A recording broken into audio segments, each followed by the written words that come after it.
Lectura Proyecto Matemático, Malditas Matemáticas, capítulo número 2, el cuento de la cuenta. Había una vez, hace mucho tiempo, un pastor que solamente tenía una oveja. Empezó el hombre. Como solo tenía una, no necesitaba contarla. Si la veía, es que la oveja estaba allí. Si no la veía, es que no estaba allí. Y entonces iba a buscarla. Al cabo de un tiempo, el pastor siguió otra oveja.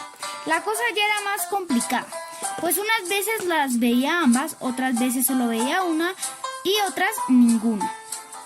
Ya sé cómo fue la historia, lo interrumpió Alicia. Luego el pastor tuvo 3 ovejas, luego 4, y si seguimos contando más ovejas, me quedaré dormida. No seas impaciente, que ahora viene lo bueno.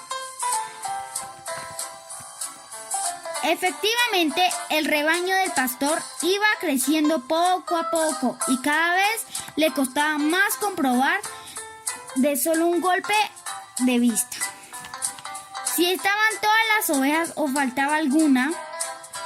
Pero cuando tuvo 10 ovejas hizo un descubrimiento sensacional. Si levantaba un dedo por cada oveja y no faltaba ninguna, tenía que levantar todos los dedos de las 2 manos. Vaya tontería, qué descubrimiento, comentó Alicia. ¿Y a ti qué te parece? ¿Y a ti te parece una tontería? ¿Por qué te enseñaron a contar de pequeña? Pero el pastor nadie le había enseñado. Y no me interrumpas. Mientras el pastor solo tuvo 10 ovejas, todo fue bien. Pero pronto consiguió algunas más y entonces ya no le bastaban los dedos. Podía usar los dedos de los pies si tuviera ido calzado. Tal vez, combinó él.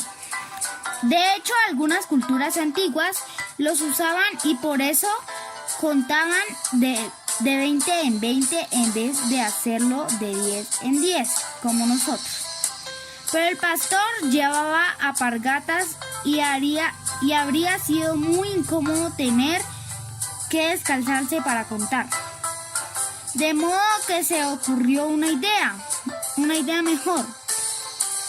Cuando se le acababan los 10 dedos, metía una piedrecita en su cuenco de madera y volvía a empezar a contar con los dedos a partir de 1. Pero sabiendo que la piedra del cuenco valía por 10, ¿y no era más fácil acordarse de que ya había usado los dedos una vez? Como dice el proverbio, solo los tontos se fían de su memoria. Además, ten en cuenta que nuestro pastor sabía que su rebaño iba a seguir creciendo, por lo que necesitaba un sistema que sirviera para contar cualquier cantidad de ovejas. Por otra parte, la idea de las piedras le vino muy bien para descansar las manos, pues en vez de levantar los dedos para la primera decena de ovejas, empezó a usar piedras que metía en otro cuenco, esa vez de barro. ¿Qué lío? Ningún lío. Es más fácil de hacer que explicar. Al empezar a contar ovejas, en vez de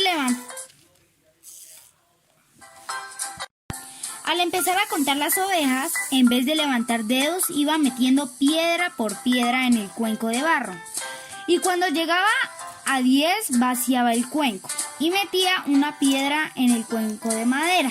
Y luego volvía a llenar el cuenco de barro hasta 10. Si al final, por ejemplo, 4 piedras en el cuenco de madera y 3 en el cuenco de barro. Sabía que había contado 4 veces 10 ovejas más 3, o sea, 43. ¿Y cuándo llegó a tener 10 piedras en el cuenco de madera?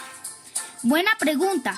Entonces echó la mano de un tercer cuenco de metal y metió en él una piedra que valía por las 10 en el cuenco de madera y vació este.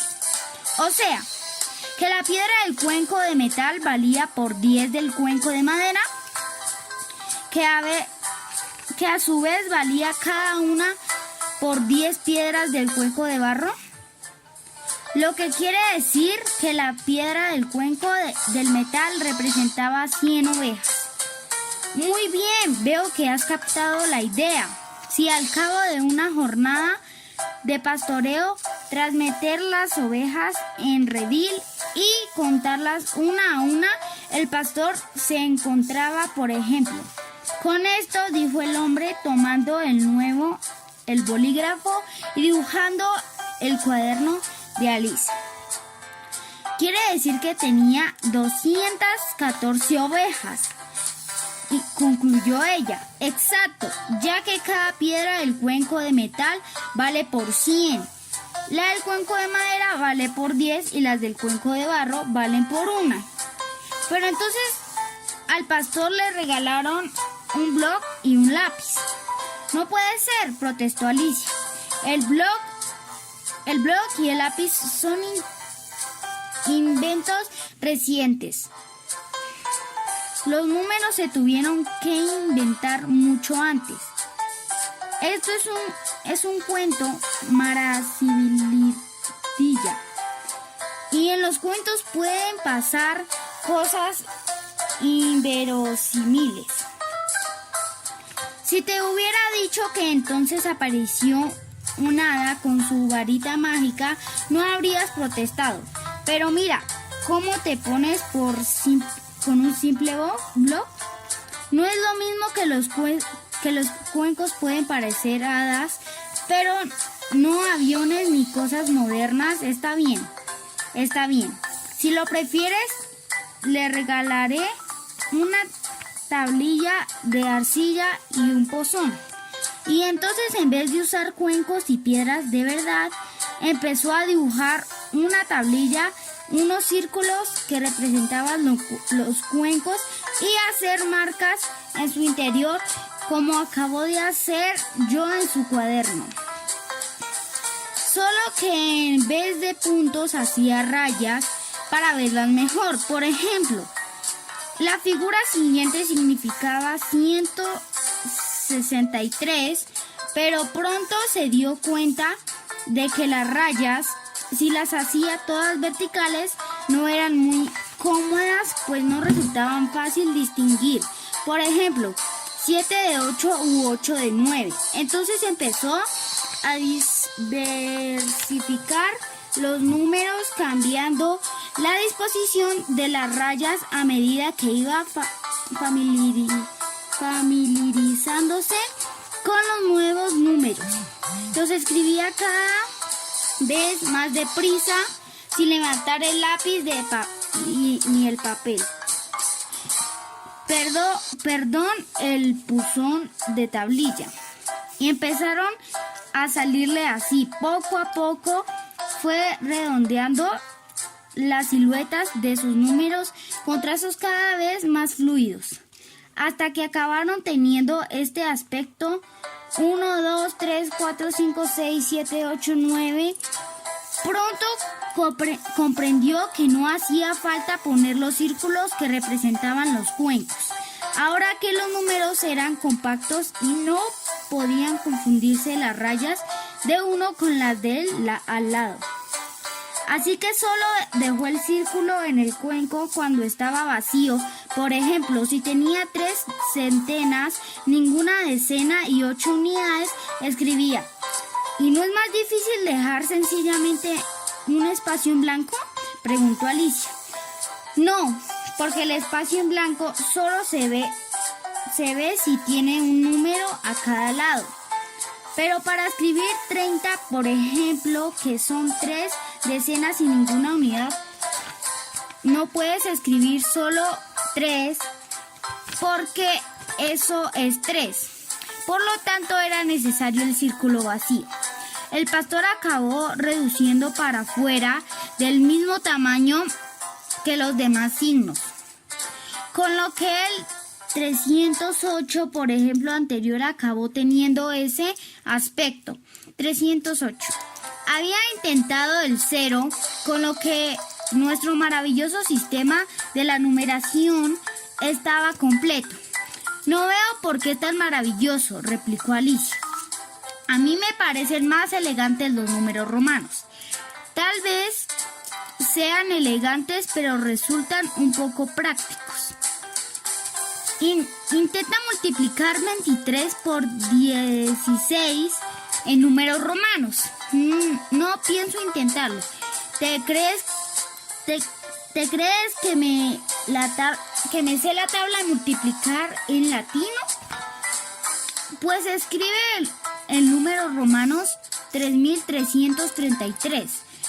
Eso sí sé hacerlo, dijo Alicia y escribió en su cuaderno 300.333. Reconocerás que es más cómodo escribir 333 en nuestro sistema posicional decimal y lo reconozco, admitió ella regañadientes. ¿Pero por qué no lo llamas el sistema posicional decimal? Es el sistema romano de todas las M's valen lo mismo y también las demás letras. Mientras que en nuestro sistema el valor de cada dígito depende de su posición en el número. Así en el 333 cada 3 tiene un valor distinto. El primero de la derecha representa 3 unidades, el segundo 3 decenas, el tercero 3 centenas y el cuarto 3 millares. Por eso nuestro sistema se llama posicional y se llama decimal porque se salta de una posición a la siguiente de 10 en 10.